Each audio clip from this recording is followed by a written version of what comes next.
The region was split. During the Cold War, Southeast Asia was again on the front line. The region was split between communist and non-communist states.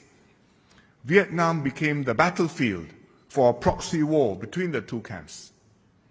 Meanwhile, China supported communist insurgencies and promoted armed revolution in the non-communist countries, including Malaysia and Singapore.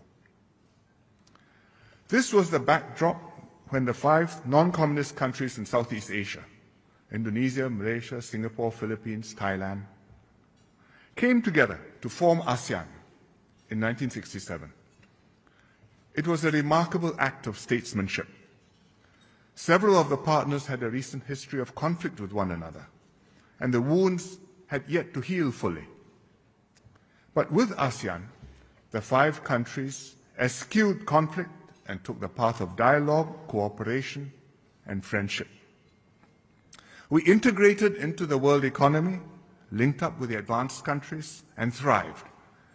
Meanwhile, the communist countries in Indochina were held back for decades by successive wars and the rigidity of their command economies. After the Cold War ended, the US became the sole superpower. Southeast Asia entered a new phase. The Indo-Chinese Wars finally ended, and the Indo-Chinese communist countries opened up. Earlier, Vietnam had invaded Cambodia, thus posing a serious threat to its non-communist neighbors. But now Vietnam joined ASEAN, together with Cambodia, Laos, and Myanmar.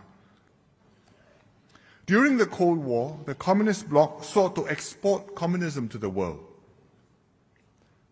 But China today is not attempting to turn other countries communist.